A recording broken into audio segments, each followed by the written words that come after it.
Hello, welcome and thanks for joining us for Queensland Weekender. Don't you love a roadside produce store where you can just pull in, stock up on farm fresh fruit and veggies and you're away? Well, on the Gold Coast hinterland, they've elevated that concept to a whole new level. I'll show you what I mean a little later in the show. Movie world by day and by night. Going through the first curtain's always the worst bit. Biking around Noosa. This is a pretty little town. And we meet the Gold Coast farmer on a mission. I step into the secret garden and here you are with some very happy little farmers. But first up, the journey affectionately said to go from nowhere to nowhere.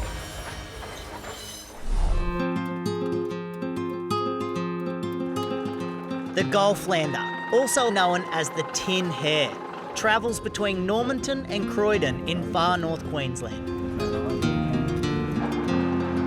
She's one of the last great characters of the rail world, and our mate, Chris Handy, rode her not too long ago. Journey on board the Golflander is a relaxed one, just 40 or so kilometres an hour through grassy savannah country. Along the way, the driver and guide Ken gives commentary about the region and the fascinating history of the train itself. People find it remarkable that it's here. A lot of people already know it's here. A lot of people said, oh, we saw it on TV back in the 70s and we've always wanted to do it. It's on their bucket list. Like I had $1 for every time somebody said that. The Golflander started operating in 1891 and incredibly, she's still running on the original rail and sleepers. They sure built them tough in the old days. It's just one of the great survivors, you know, and there's all sorts of reasons for that. A lot of people know that the line was built for gold in Croydon, but the gold petered out. As it does, but the train just kept running. As well as tourism, the Golflander also performs some other essential services, like delivering the mail. How are you, kids? Right, are you going to collect the mail?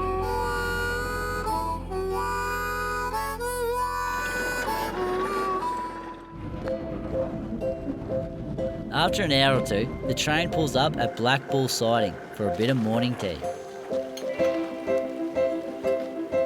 It's a good chance to meet some avid train buffs like Ian Robertson.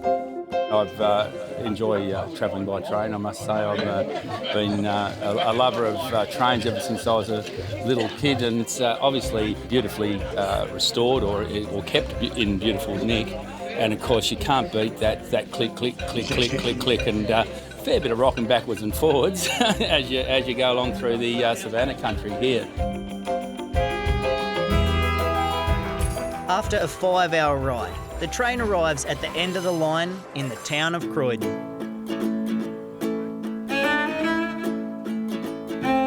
Croydon was once the third largest town in Queensland and even boasted 36 pubs. The nearby goldfield was a big one, 18 kilometres long, and it produced around 23,000 kilograms of gold over 35 years. And many miners would have shopped right here at Croydon's General Store. It's Australia's oldest continuously running general store. It opened its doors in 1894. Today it's owned by Barb Brock, who's even got a little museum inside. What's your favourite? I like my carbide lamps. These on the ceiling? On the ceiling. These ones they look as though they've taken a bit of damage over there. Why do you like them? Mainly because it's just a uniqueness of how they got their electricity through it. These are the original ones. They are the original ones in the town, yeah. The Golflander departs on Wednesday from Normanton and returns to Croydon the following morning. A return ticket for adults cost $115. But here's a tip. Get in early and book a spot aboard one of Queensland Rail Travel's Golf Savannah packages. They include the Golflander, plus stay at the incredible Cobalt Gorge. This is intimidating, I tell you. Wow. Wow. A night at the amazing Undara lava tubes and a 2-day journey on the Savannah Lander, the 1960s classic train, also known as the Silver Bullet. For all the details on this must-do rail experience, visit the Queensland Rail Travel website.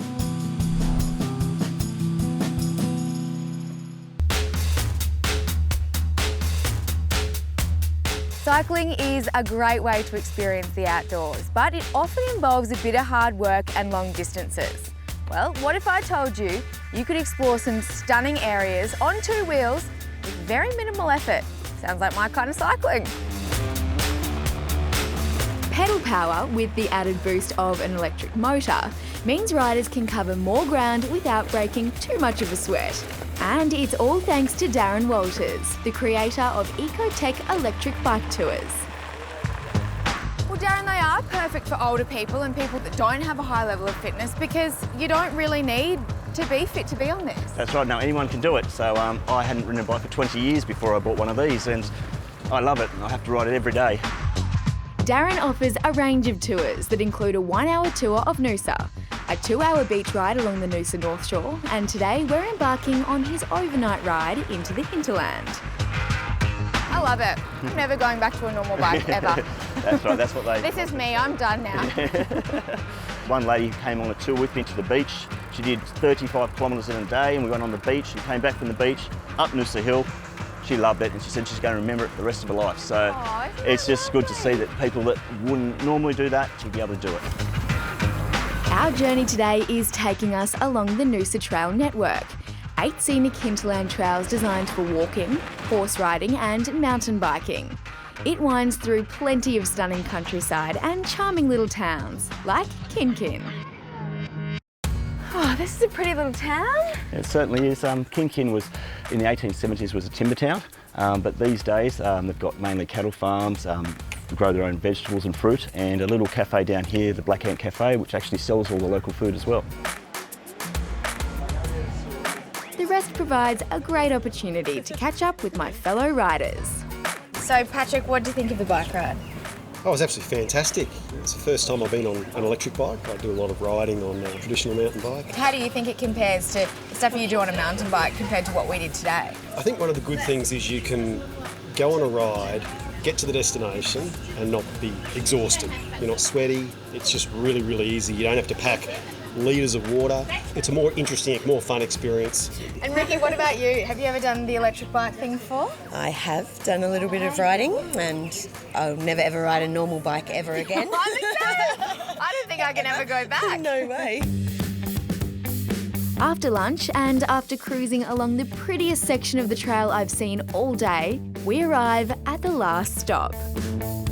Well, home for the night is Waterford Park B&B. It's a brand new destination for horse riders, cyclists and hikers who are exploring the Noosa Trails network. This incredible property was created by Steve Pooley. Steve, this place is very, very cool. Tell me about Waterford Park. Well, Waterford Park is an escape from the stresses of the modern world, where without internet or television or mobile phone reception, and it's almost like it's 1917 here instead of 2017. The inspiration is to remind people about how we used to live. The B&B has 3 cottages and can accommodate up to 20 guests. There's also a barn area with a camp kitchen that's great for entertaining. Waterford Park B&B doesn't have a website, but they do have an email and a phone number. To find out more about Darren's overnight electric bike tour, jump onto his website. Well, what an unreal day we've had, and what a way to finish. We've got lasagna made by the guys at Black Ant Cafe where we had lunch today. Darren, I've had a blast. Thank you so much. Let's dig in. Want to get the kids outdoors, having fun and support their schooling at the same time? The CUA School Fun Run is a fantastic program that brings students and communities together to raise much needed funds for our schools. And right now, events are happening across Queensland at a school near you. Last year, the scheme raised more than $3.6 million for the schools involved. Pretty impressive. So if you want your kids to be part of a happy, healthy generation and give their education a boost, then sprint to the CUA School Fun Run website to find out more, including how to get your school involved. If you're a forward planner, then tickets are on sale now for Winton's Way Out West Fest in April 2018. Music stars will head to the outback town for the reopening of the iconic Waltzing Matilda Centre. The 4-day festival will bring together artists from country to pop, featuring big names such as John Williamson and Jessica Mauboy. So, a great reason to head west next year. Coming up after the break, all hell is about to break loose. It's Fright Night. This is not good for stress levels.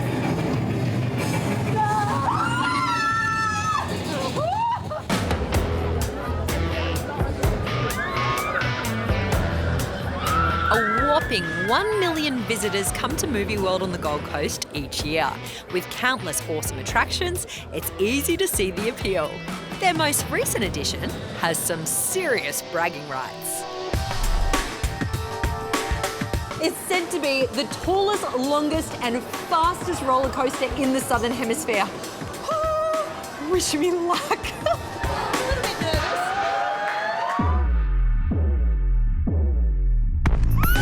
The DC Rivals Hypercoaster is double the length of any other ride. Just long enough for you to get over your initial fear and enjoy it. Oh my God, that was amazing! I had my eyes shut for about 3/4 of it, but when I finally opened them, I seriously want to go again. Movie World GM Greg Young is hooked. There are so many Australian firsts on this ride. Tell me about some of them. Well, there's a number of really cool things. It's the longest, tallest, fastest ride in the Southern Hemisphere, so it's really exciting. And one of the best features is what we call the non-inverted loop. And it's a bit different, but if you think about a traditional roller coaster where you go on the loop and you're upside down, this one here, it kind of twists and you're on top of the loop. So it's a completely different experience altogether. It feels insane. I'm a new mum. Talk to me about safety. Look, I've got little kids and my kids have actually been on this ride, and so safety for us is our #1 priority. This is the most contemporary roller coaster in the world as we stand right now, and so the safety systems on this are the best that you can get.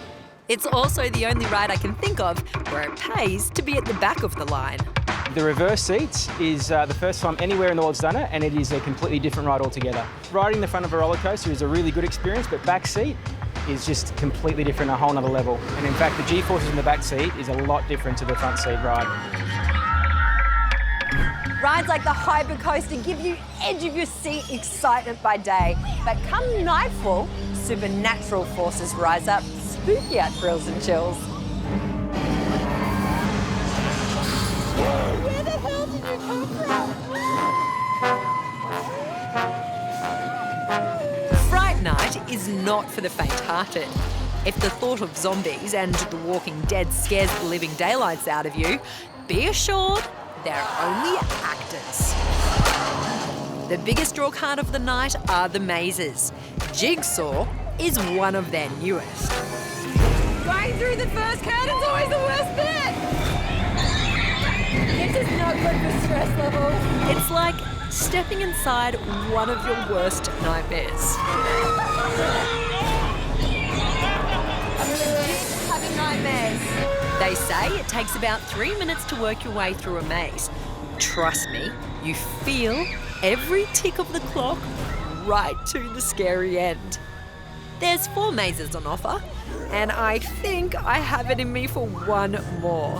Halloween is based on the curse of Michael Myers. Oh my God. You can't escape him. He's everywhere. Having nightmares. Oh my gosh, it's a whole nother park. It completely transforms.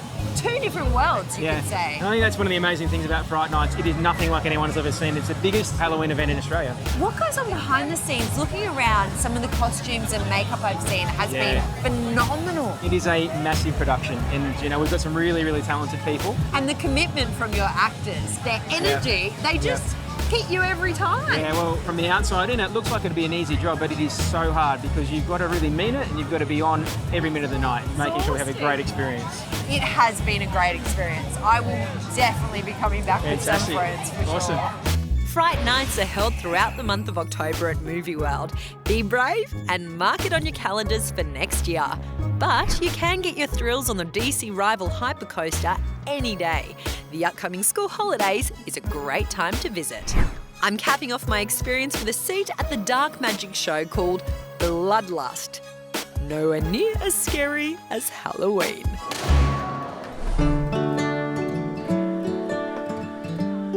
Well done, Freya. You can fill it in now. Try this one, Isla. Try filling it in. After the break, a Gold Coast farm producing fresh organic produce and happier families. Good girl.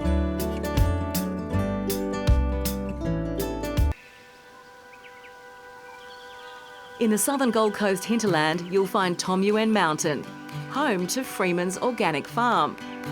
For more than a century, the farm's rich volcanic soil has yielded organic produce, which you can buy at Freeman's colourful roadside stall. But this is so much more than a place to pick up fruit and veg. Friday is Family Day here at Freeman's. Parents with kids in tow turn up to buy groceries, grab a coffee or a tasty bite from the cafe and enjoy a little country respite. I reckon childhood mates Veronica and Janine have found the pick of the picnic spots. Now you ladies look right at home, so I'm guessing that you might be regulars. Yes, definitely. We like to come up almost every fortnight to come and get the produce here. And since being a cancer survivor, I think that, buying the organic food for the whole family is really important, and we know that we're buying beautiful produce here. It is just such a gorgeous spot to come and sit, isn't it, and be? Yes, it is. Like, you just have to look around and see, this amazing valley. It's just so beautiful and peaceful, and the kids just love it too, and they get to just have freedom. That's not all they get. Little visitors even have their own productive garden to tend. Okay, here we go, Freya. Freya, you want to come and help me? David Gower Freeman is passionate about cultivating community. He's the fourth generation of his family to farm here on the mountain. Well, David, I stepped into the secret garden and here you are with some very happy little farmers. Yeah, no, we've got some happy little farmers this morning, Victoria. What made you decide to sort of bring this into the farm? The reason I did, Victoria, is that I'm very passionate about introducing kids to growing their own vegetables at a very young age. And by having these community gardens and the kids with their own personal strawberry plant, they can come up every weekend and pick their own strawberries for nothing. And it starts them on that journey of having their own little veggie garden, getting their hands in the dirt. Absolutely, there aren't many places kids can get dirty anymore. There is not, but they can get dirty here and it's organic soil. In fact, the soil is so good, I eat it. He's not kidding, folks. In fact, David's such an advocate of growing organically, he offers workshops and weekend tours of the farm. Fair to say that your family and bananas go way back. They do, Victoria. My great-great-uncle Arthur Freeman, yes, he's attributed as being the pioneer of the banana industry. He bought bananas in 1915 after he purchased this farm. Bugs? Yeah, it's very organic. It is indeed. A lot of foresight, though, to bring the fruit to Australia. We think so, and he chose this unique spot which is northerly facing, so we've got this unique microclimate here where we can grow tropical fruit on these northern slopes. And where do the veggies grow? On the old tennis court, of course. You grow all this beautiful produce and you're spreading the message about organic food, but it's a pretty personal thing as well for you, isn't it? Yes, when I was in the army, they discovered a tumour which was malignant, and I was supposed to have 12 months of chemotherapy, but the oncologist said, go back to your farm and eat some healthy vegetables before we start, and I did, and when I got back in a month's time, I was clear. So that's why I believe in growing this nutrient-dense produce on this beautiful soil to help my fellow community eat healthy. A healthy, happy community is also the philosophy behind Grocer at Benogan in the Gold Coast hinterland. An old general store has found new life as a cafe, serving fresh house-made meals. And as a grocery store stocking whole food and organic lines. And just work those pallets there, just like foundation, and you'll find that they will just marry up. Grocer also hosts a calendar of community workshops and activities, like this micro watercolour class. It's all about reviving an old-fashioned idea, says owner and Benogan local, John Stevenson. The whole concept here was to rebuild the old corner store. And that, if you remember growing up, that corner store was a place where you went, you got your bread, your milk, you got a sandwich at lunchtime, you knew the person behind the counter. And we've extended that into modern day times with watercolour workshops, kids cooking classes, kids activities. One of the really strong things we focus on is community engagement. That actually puts a smile on my face more than anything else. Grocer Cafe and Store is at Benogan in the Gold Coast hinterland. It's open daily from 7 a.m. Freeman's Organic Farm and Roadside Stall are a little further south at Tom Yuen Mountain. Friday's a family day, and on Sundays you can take a guided tour of the farm. More weekend ideas can be found on our website, Queensland.com and the Queensland Rail Travel websites are also worth a look. You can also keep up with our travels on Facebook and Instagram. And remember to keep tagging your holiday snaps at Queensland Weekender for your chance to pop up on the show, like this cool pic at Lake Awunga. Thank you. Gross is another spot where you'll find fresh produce. Local growers often pop in and fill the baskets with fruit and veggies. And isn't it great to see the Gold Coast hinterland embracing healthy living and happy families? And that seems like a good place to leave things because we are out of time. Thank you so much for your company. Hope you've enjoyed the show. We will be back next time with more Queensland Weekender. Bye-bye.